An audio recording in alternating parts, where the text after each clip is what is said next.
Welcome to the DeFi Standard. This is Patty XRP, and with me is, Mickey B. Fresh. and we are coming to you guys with a new PolySign deep dive, and this is going to be part 2. And Mickey, I'll pass it off to you to kind of intro this.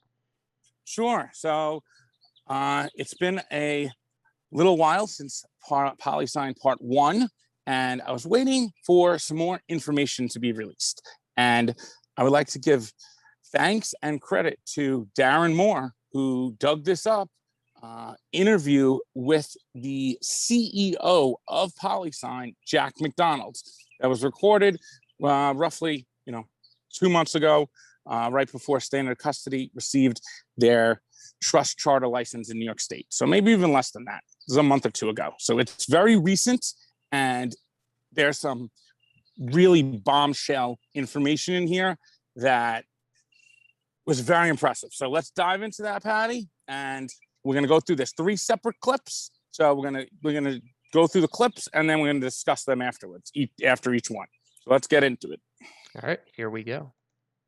I'm Jack McDonald, the CEO of PolySign. I joined about 3 years ago after selling a company I was running to a public company, and that was in the traditional finance space. We had a prime broker and a fund administration business, and so I had seen kind of the slow emergence of cryptocurrencies and had a thesis that there would be this slow evolution and intersection between the traditional capital markets and everything that digital asset marketplace had to bring, and that's certainly borne out in my experience over the last 3 years. I met a fellow by the name of Arthur Britto, who was one of the 3 co-founders of Ripple, who had left Ripple and wanted to start a company focused on helping digital assets realize their full potential by being securely held, freely traded, and instantly settled. And he's a real blockchain expert and wanted to build an infrastructure company leveraging his blockchain expertise. And so that's what we've done. We have a couple of products that we're in the process of rolling out. Our first product around custody will be announced on Tuesday of next week. It's a New York regulated trust company called Standard Custody and Trust that provides essentially custody and escrow services to the 10 largest cryptocurrencies by market cap. And then we have an asset vetting policy. So any asset that meets our criteria, we can service.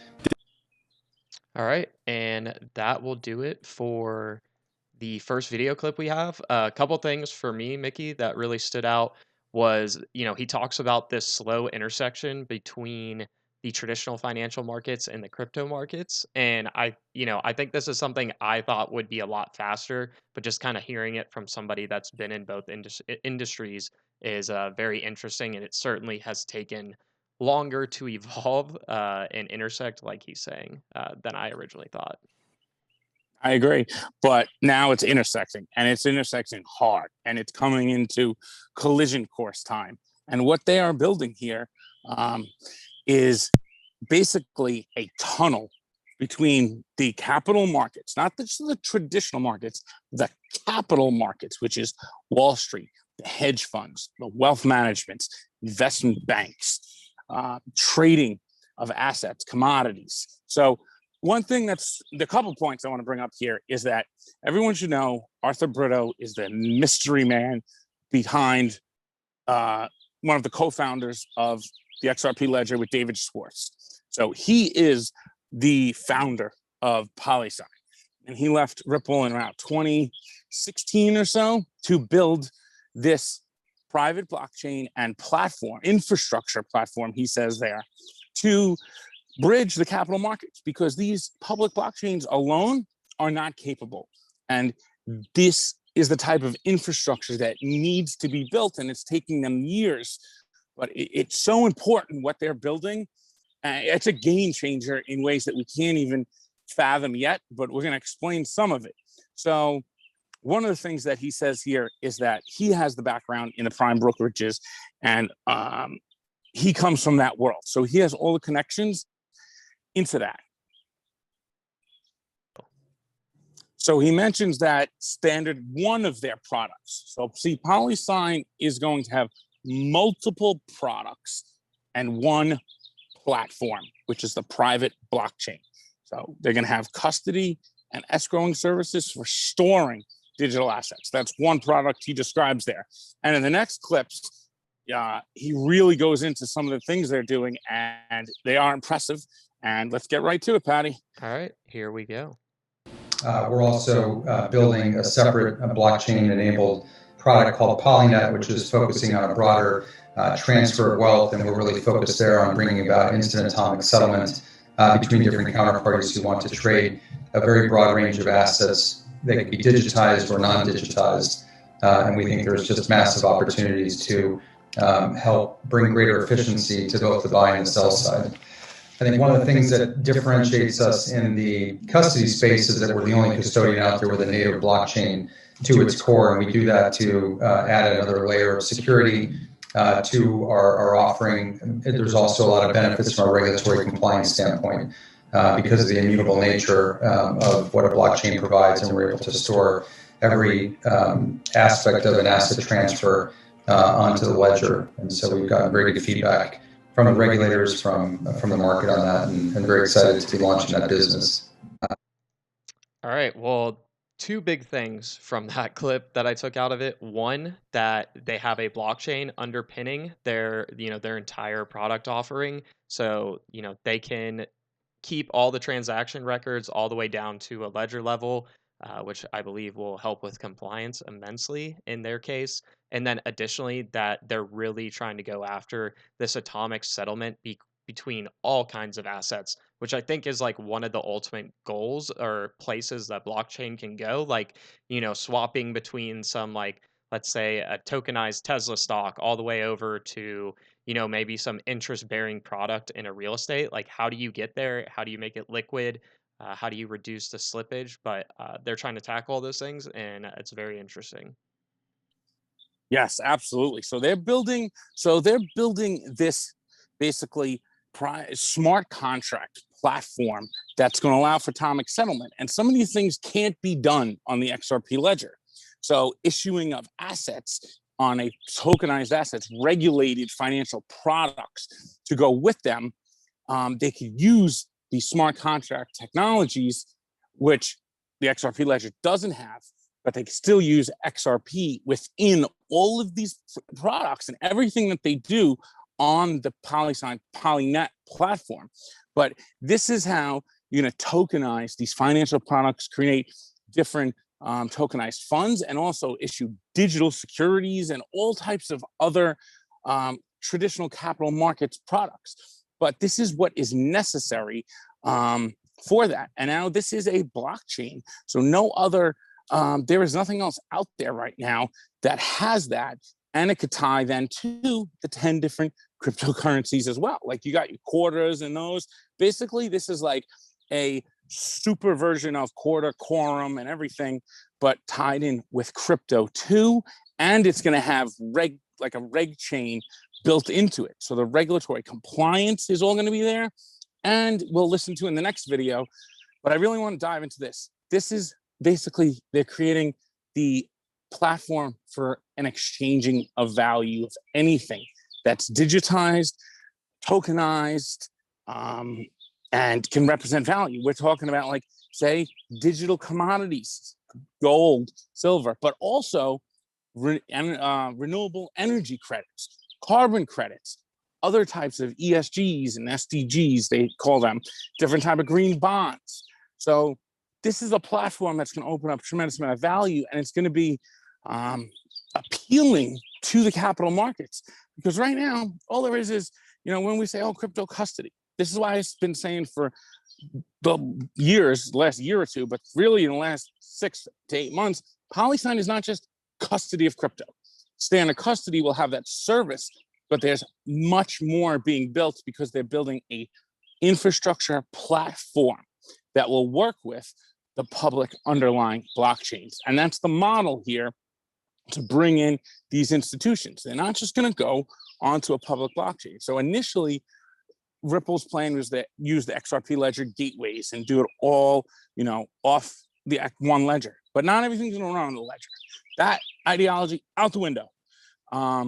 This is the platform that will be above it and be able to have custom smart contracting languages. It will have regulatory compliance, KYC, AML, and basically they could create network and ecosystems of exchanges, asset managers, different types of institutional DeFi. So the lending and borrowing is already beginning with exchanges. So they're lending, BitGos and custodians are providing services already that allow for hedge funds and market makers and other types of enterprise or crypto clients to be able to put their Bitcoin in as collateral and borrow USD or USDC, or vice versa. Put in USD and borrow Bitcoin. That's just the first step. That's happening at Bitstamp. It's happening at BitGo. All the regular just crypto custodians are doing that now. So that is ready to evolve. So now DeFi in the retail is exploding. Everyone knows that. But it's only a matter of time before that's going to be into institutional. But to do that, you need a platform for that to take place.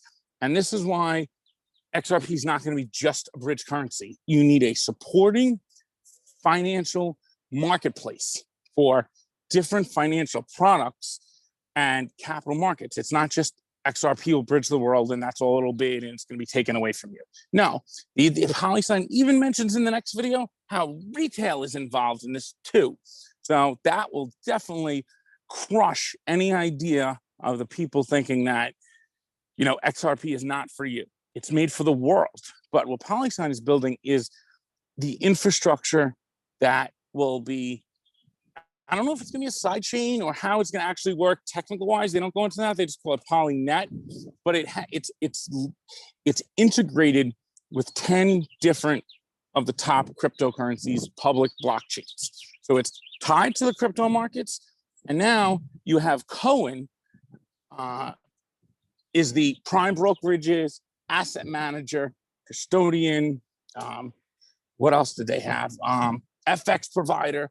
They were awarded one of the most awarded prime brokerage in the world. So they're high level, top tier, elite. And it's going to be the main partner for PolySign. So PolySign builds this infrastructure, and now you have a traditional market prime brokerage who already has the establishment with all the global connections to be able to now integrate. And we're going to see infrastructure with crypto to where it will tie all the exchanges on the back end.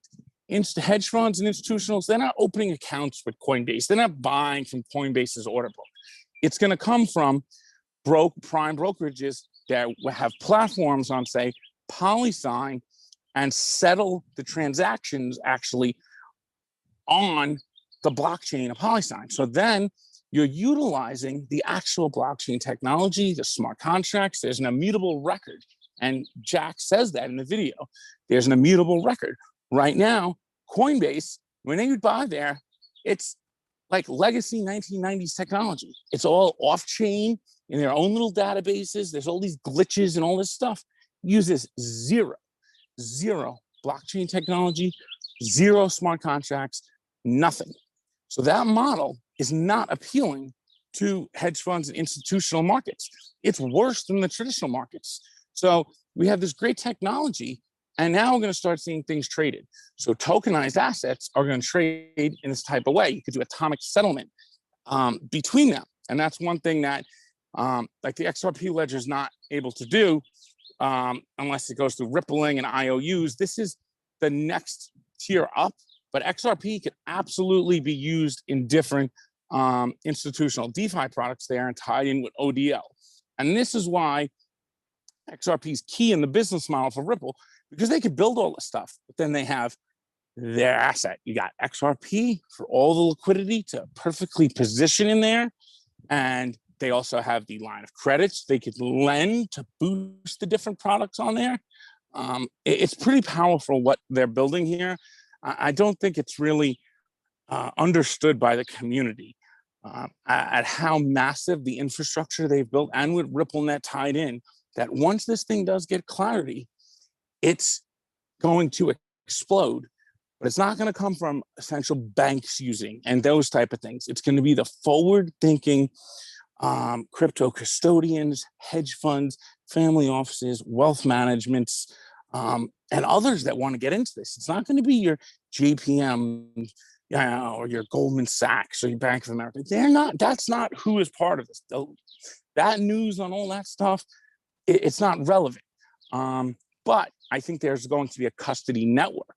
So think of all the Standard Charter who has built out their own custody solution. I think it's called Zebra or something like that. I forgot the name now. Zora.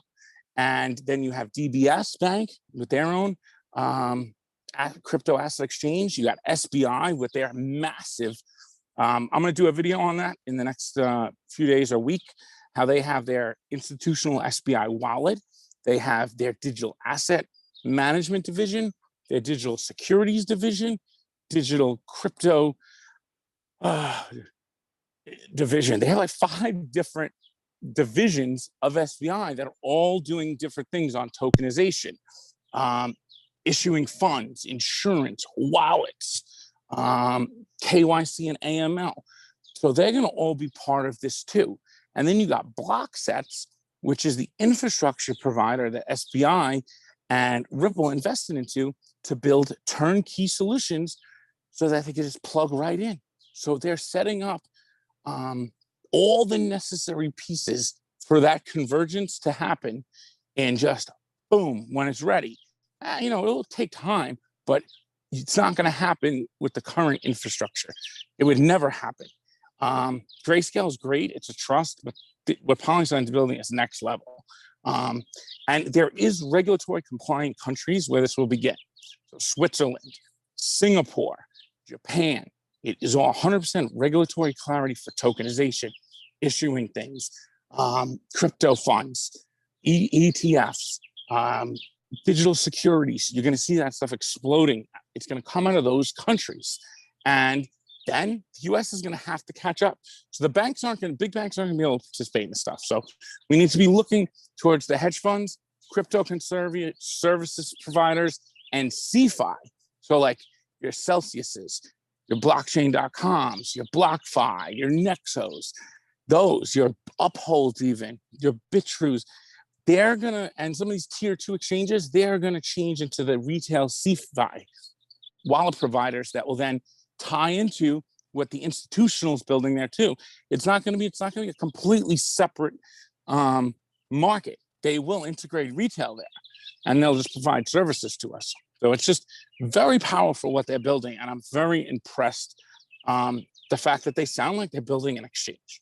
That's where we're going with this. I mean, even crypto itself needs to settle, even if it's just hashed onto a blockchain, to have immutable record. Because right now, Coinbase, some of those have all the proprietary data. They can see everything. They can be manipulation all over the place. So I would say whales, they move these markets and stuff. It's because the market infrastructure is so focused on the off-chainness. And now we have all these dApps being built on chain, on the blockchains, or on layer 2. And there's services that connect to them, like their wallets.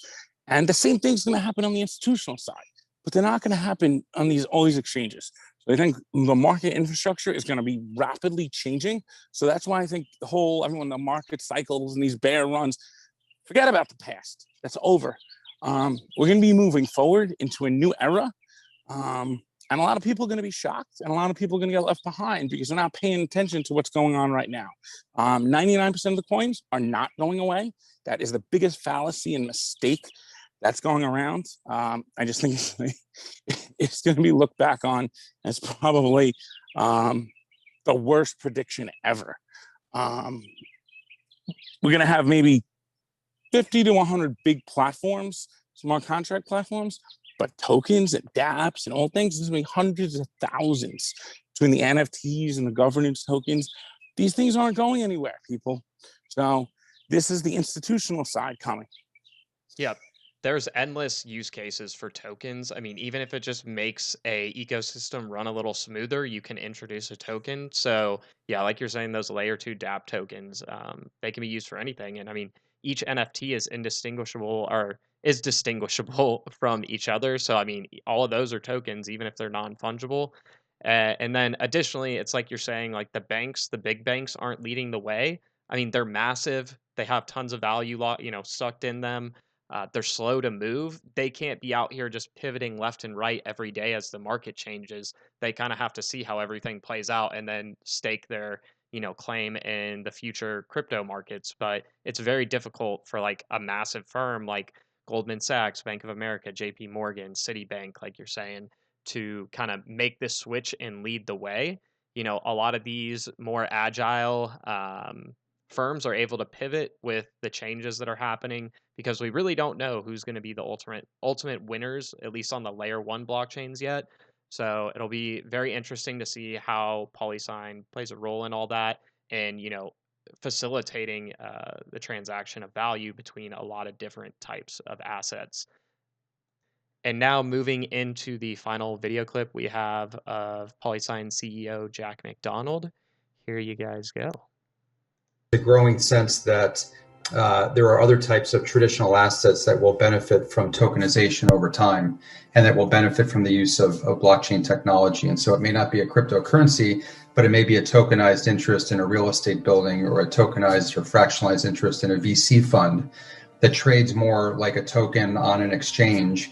And the free exchange of fiat for an interest in a VC fund, or a crypto for a real estate asset, I happen to think, and as part of our thesis in terms of what we're building, that is in the future. And the free exchange of fiat for an interest in a VC fund, or a crypto for a real estate asset, I happen to think, and as part of our thesis in terms of what we're building, that is in the future. And we are getting some lean in from broader institutions who are starting to think about how their businesses are going to evolve. Just very briefly, we're doing a POC with a very large asset manager in Europe right now, who has built their business, as many large institutional investors have, through funding from pensions and endowments that have been operating from a surplus, who are really shifting towards investing from a deficit. And the management at this asset manager is thinking about how they will create more products that are attractive to retail investors. And so we're actually helping them create a digital feeder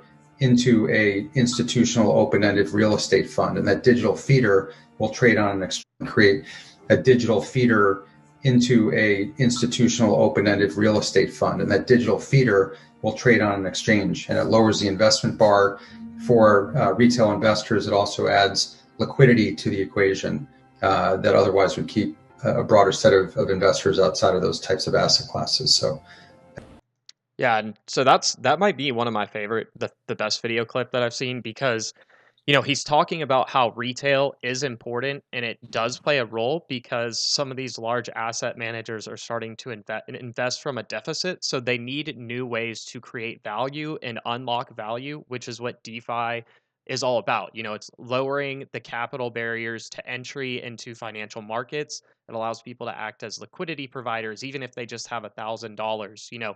You would never get to be a market maker in the current system, just being, an average person with an average wage.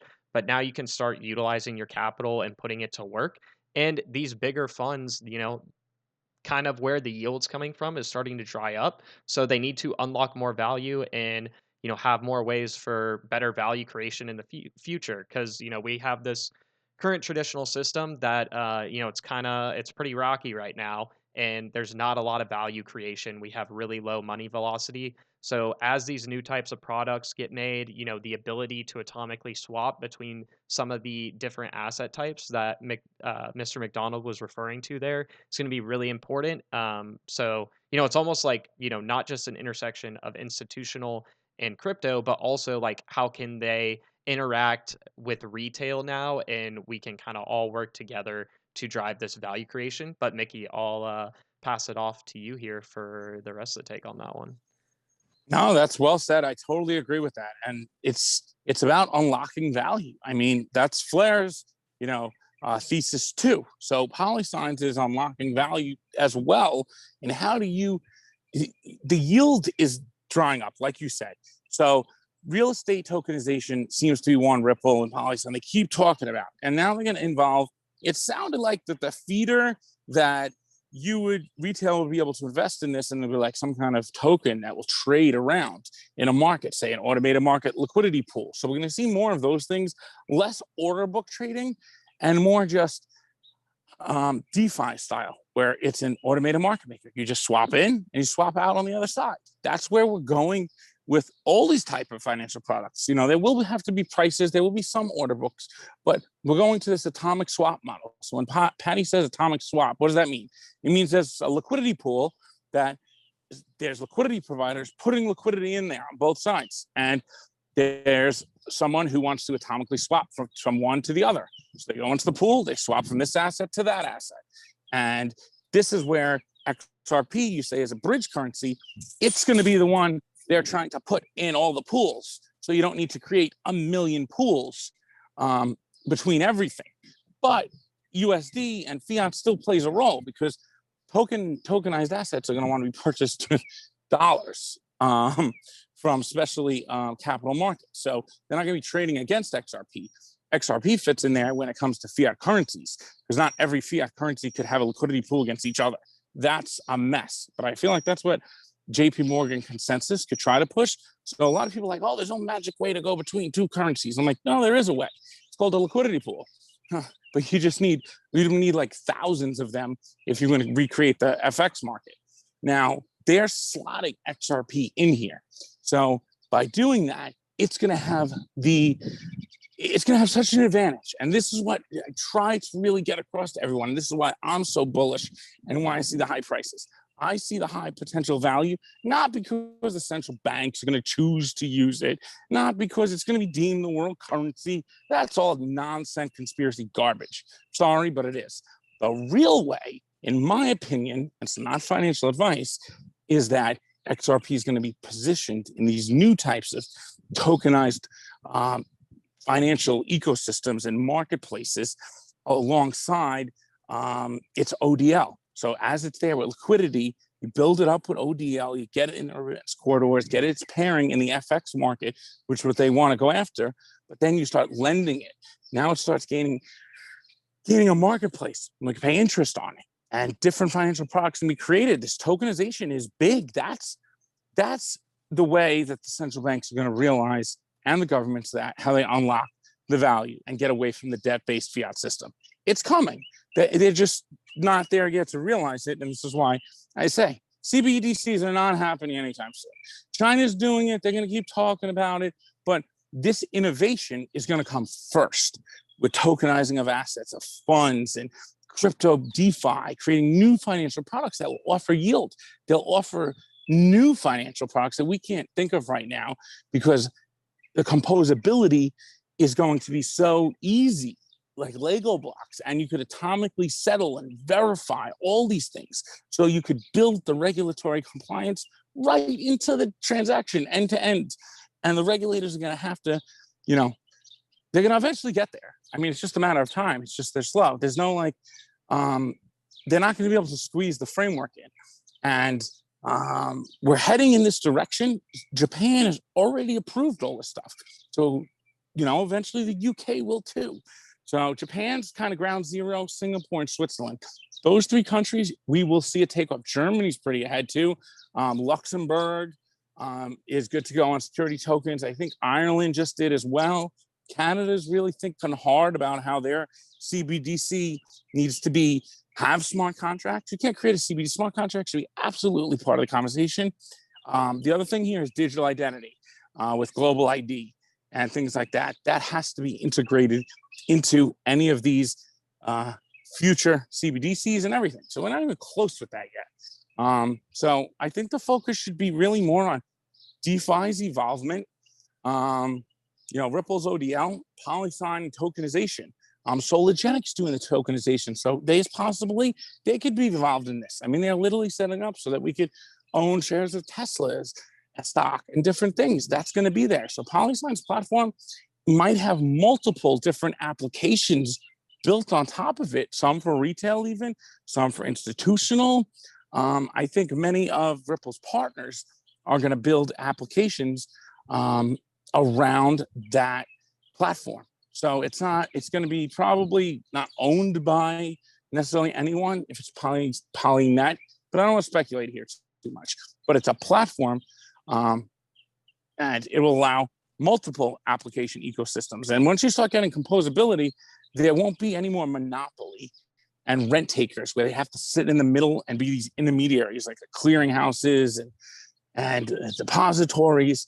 We could keep track and records and registries in an immutable way and just hash them to the blockchain. So as the regulators and the central banks start realizing like all this is possible, their whole concept of what they think a CBDC could do is going to change, because soon anyone's going to be able to create a dollar. Like the central bank trust thing and no money supply, and it's not getting backed by gold. That doesn't do anything. That fits nowhere in the mix here. But tokenized gold, I do think plays a role in, you know, DeFi and future commodities markets. I think we will see an intelligent commodities market.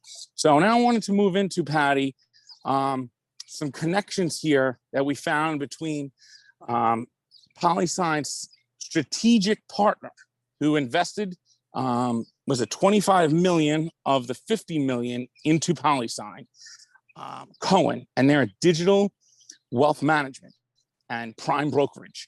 And they are rapidly expanded in the last like 2 years to build out, to bring in some of the highest level bankers around the world and experts for this basically prime brokerage that hedge funds could utilize then. So a lot of this is like they're setting up plug and play, or plug and play so that they can configure it then for their customers.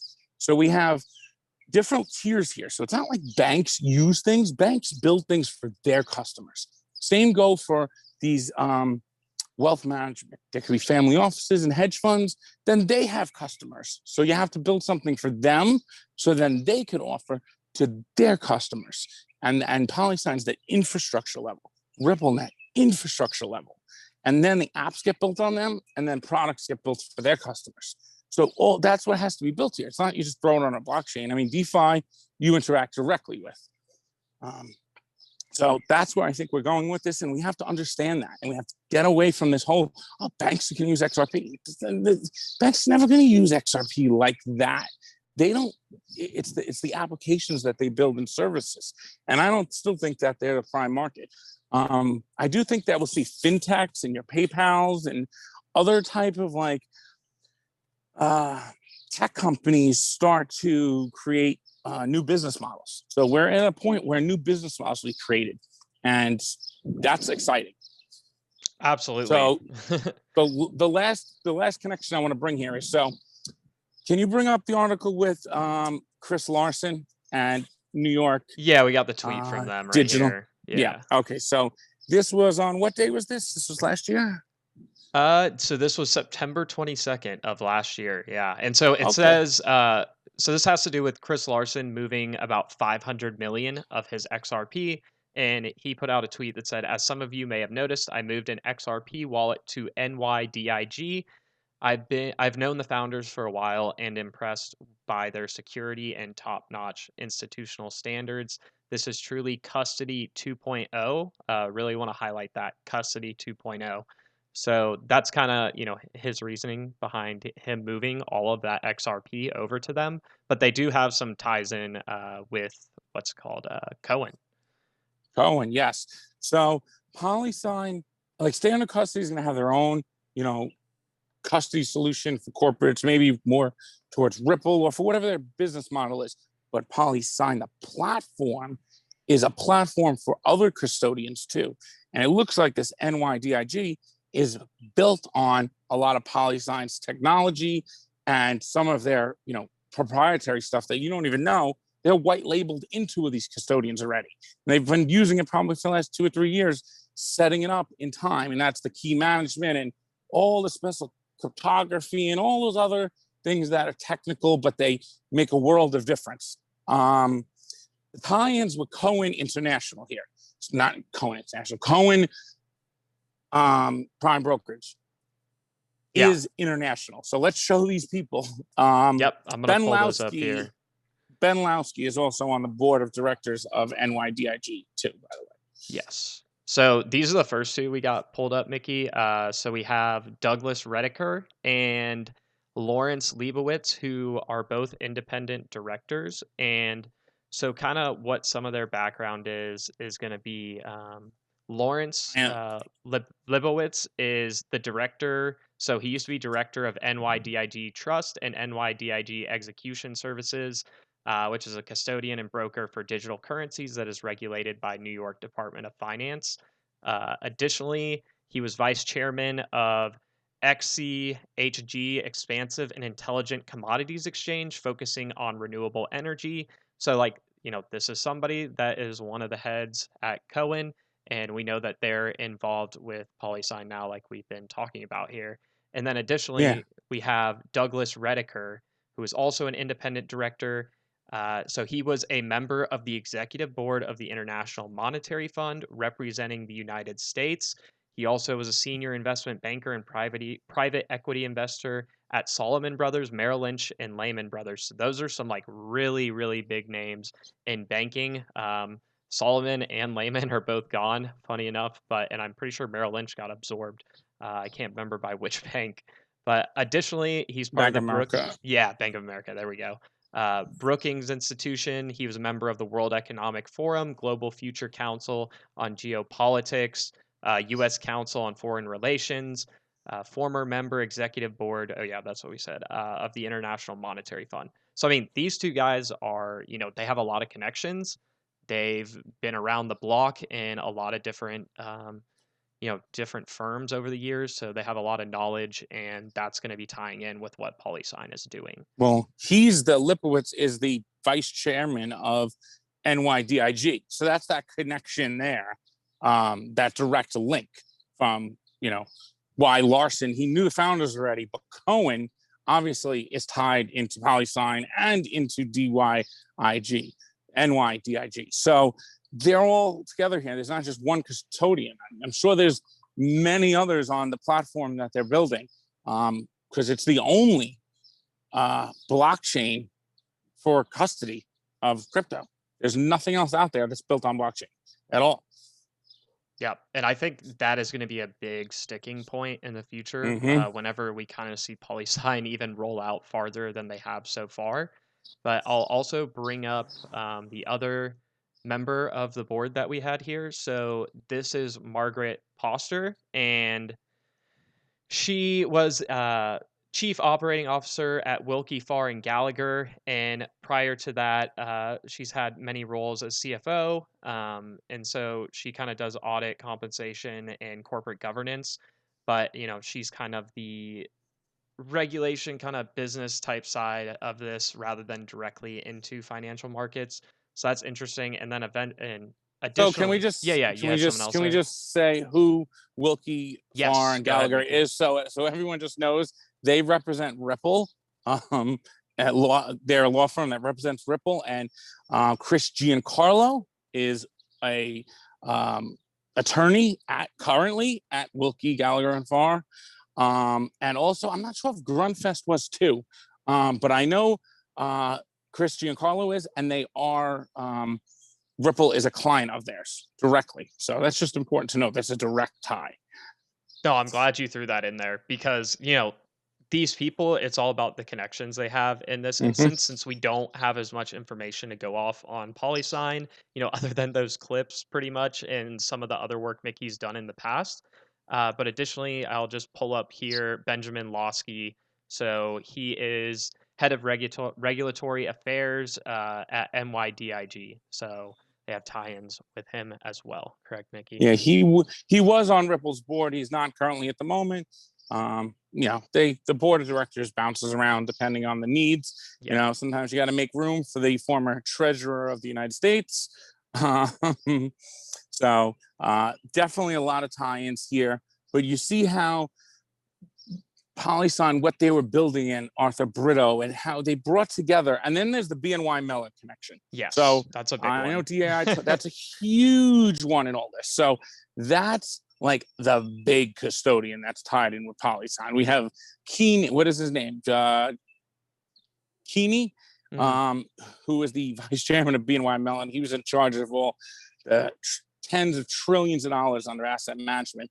He's on the board of directors, as part of this. So they're trying to put together partners that want to build and are forward thinking and want to converge it here, and they're ready to that are ready to go.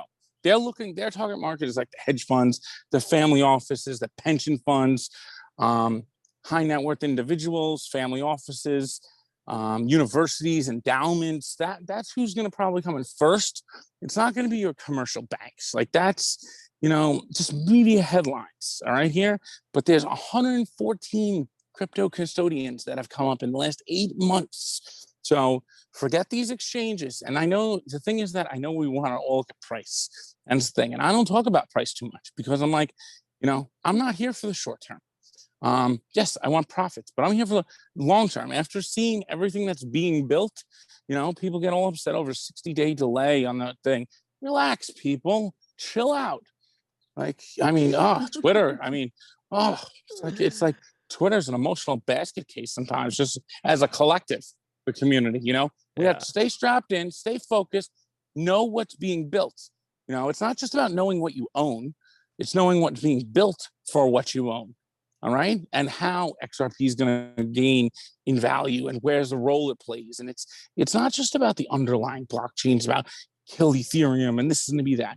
Those are just the infrastructure. Everything's built on top. It's the applications that where these things are going to be used. And we're now finally this bull run. And I'm a believer when we talk about things like the whole concept of is it a 3-year bear market again? Hello. Do you see what's being built here? I'm not sure how that could be a 3-year bear market when all this institutional infrastructure is being built for them to come in. The institutions aren't going to come in the prior infrastructure. They're not going to have an account with Coinbase.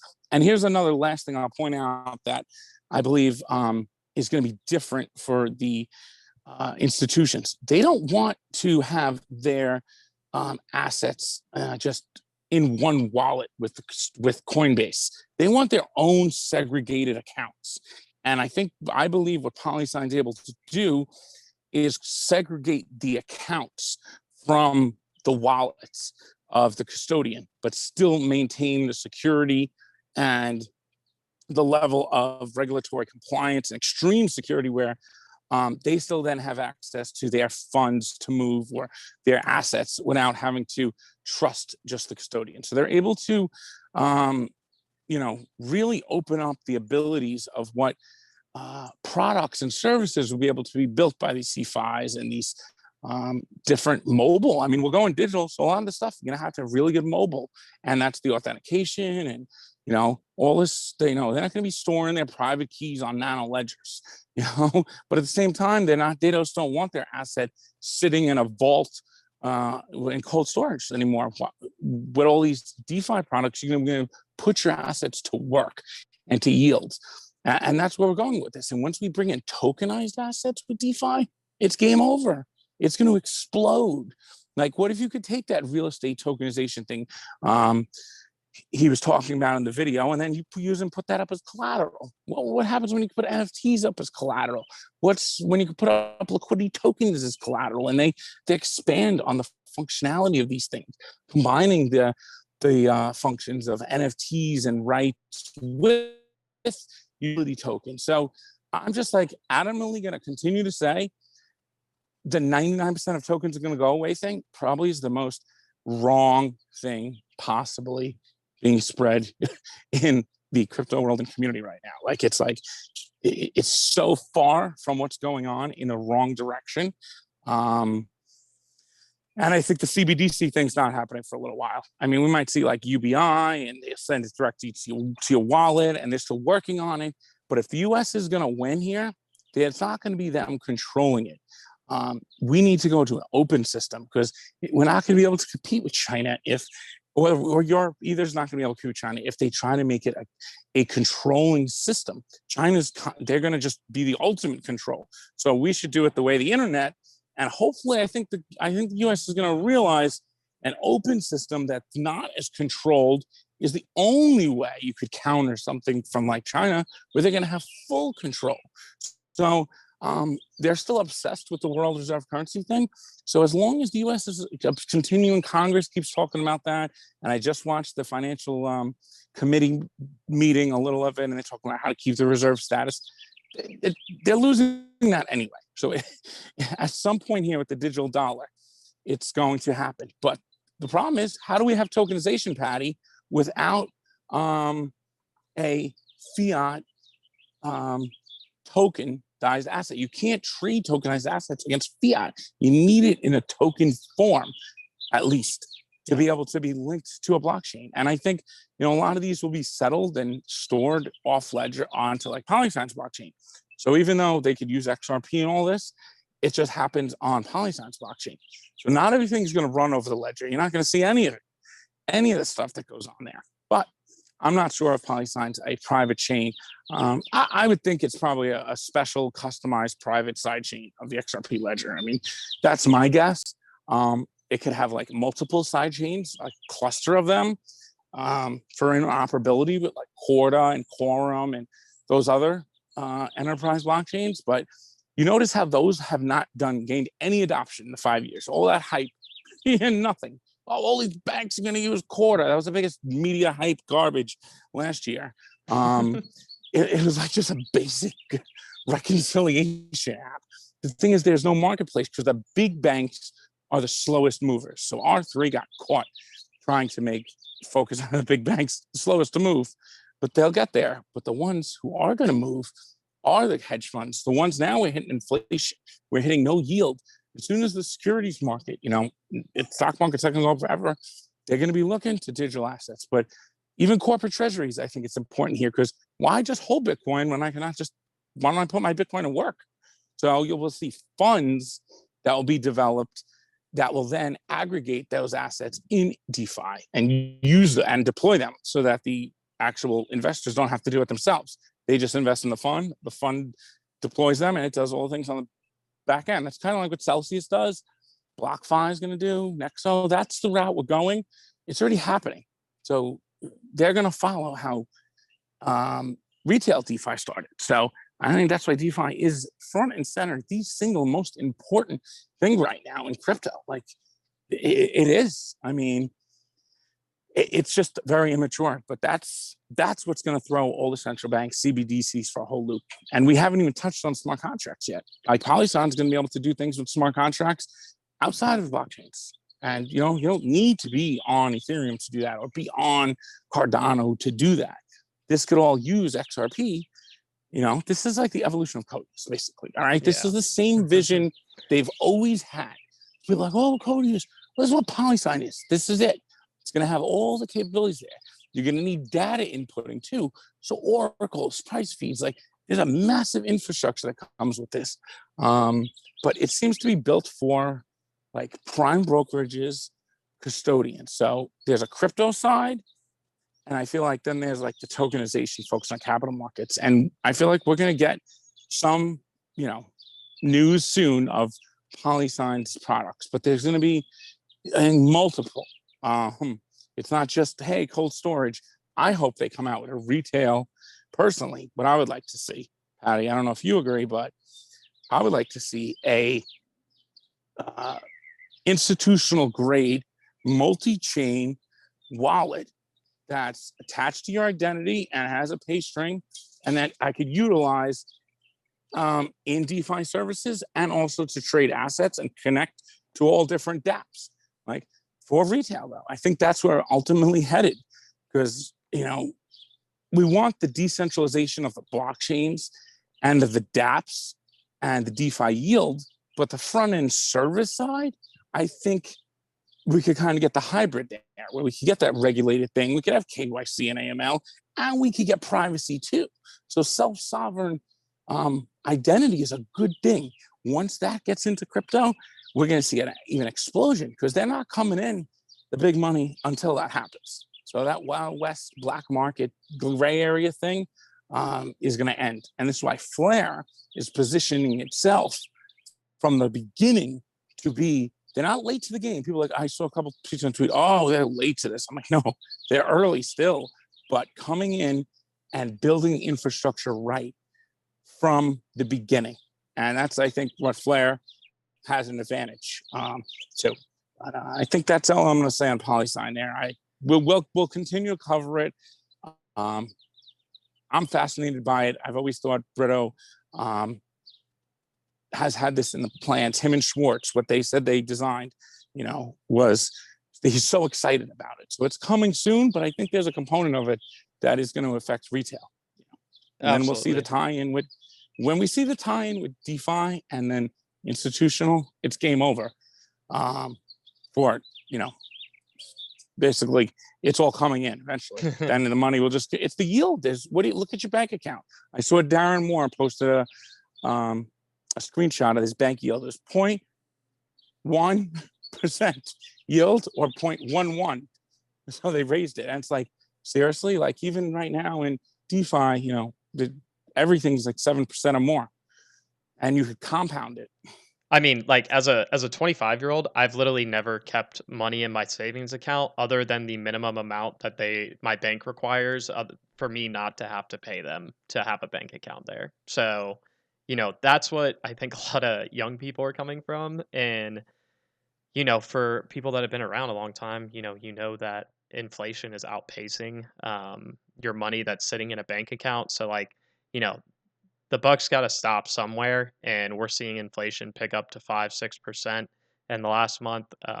So I think more changes are definitely going to continue to come, and it's not transitory, like some of the media outlets want people to say. But I think it's a good point to our part to wrap up at, Mickey. Well, I So want to ask you yeah, one question yeah, about go that with the ahead. banks. Do you see a world where, since the banks aren't going to be able to keep the deposits like that, do we see a world of crypto and digital banks, like where these CFIs become like standard custodies or Krakens, or, they become actual like digital crypto banks where they're focused on offering all these DeFi and yield products, but they are regulatory compliant? Absolutely. And when you're mentioning just like an institutional grade custody, multi-chain, you can hold everything there, and you can use that as a retail user. I mean, that's what I want. Having a Ledger Nano, like that's like the dumb. I mean, I have one, but to me, I'm like, why is this what we're using when blockchain is so much more than this? Like, this is ridiculous that I have to use a Ledger Nano. Um, to maybe feel somewhat safe to hold my assets. So that's been Exactly. one of the things I think that blockchain needs to get away from. I think that's one of the biggest barriers to entry I've seen is, unless you're going to hold your assets on an exchange, dealing with these wallets is scary and difficult for people. So Well, I like, think yeah, PolySign, they've solved the thing where you're not going to have to worry about losing your single yeah, private key. Now there's all new cryptography breakthroughs where they could turn the keys, derive different keys, get rid of the main private keys, and rekey them. Like Algorand's got a pretty cool technology that overcomes that. PolySign doesn't have this, so we won't have to have that worry about, oh, we got to keep this private key safe all the time. If we can remove that need, it limits then it doesn't, the barrier to entries fall. And even if you could have ways where you could still control your assets, but they're under custody of, say a crypto bank, and you can still utilize them, but you don't have to worry about them being hacked or stolen or anything like that. That's where I think we're going. Connect to your Venmo account, you can connect to your brokerage account, because eventually, we're not going to have an instant tokenization. So there's going to be people going to want access to still the traditional markets too, and traditional things. They might want their TD Ameritrade connected to it or something else. Their 401ks, I could see that coming over. We already see it with iTrust. I mean, I think that's gonna, we're gonna see more and more. I mean, regulations is a barrier right now, but you know what? It's not gonna stop it. It's not stopping it. It's coming. It's just gonna take longer than a lot of people think. And yep. I don't think it's coming from CBDCs. I think that it's just an overhyped, headline thing that people like to pay attention to, because it's like, ooh, there's a great reset, and ooh, they're gonna turn on this the system, the quantum financial system tomorrow. Like, no, this is They can't happening. do This that. is where the focus is. It's gonna happen in the forward thinking crypto custodians and exchanges, and I think that's why Coinbase IPO'd so quick, because their whole business model, I think, is gonna be outdated in like 2-3 years. I think they'll still exist, those Krakens, but they'll turn more into crypto banks, and there'll be a couple big institutions. But price discovery is a mess. There's glitches everywhere from these APIs. They don't have a standardized protocol. Like, there's the fixed protocol in the FX market, and there's standardized protocols in the legacy. In crypto, every exchange has its own proprietary API. It's a mess. It's a mess, the market infrastructure, and it's got retail so focused on all these exchanges. Exchanges are not the focus. The blockchain is the focus. That's where applications will be built, and will enter through the CeFi providers and stuff. But the actual activity is the blockchain, and then the applications built on top. That's where all the stuff happens. And then the front end is just that.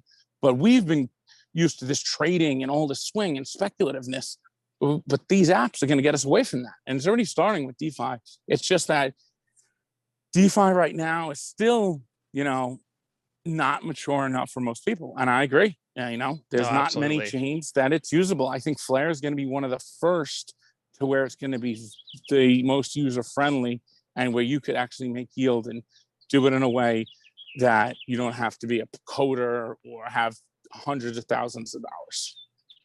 Yep. Well, I think we're close to an hour in, so I think this is a good point to props to anybody that listens through all the way this far. All right, we set a record. Yeah, hopefully you guys enjoyed. This is the DeFi Standard. I'm Patty XRP, and I'm Mickey B. Fresh, and we're out. Peace, everybody.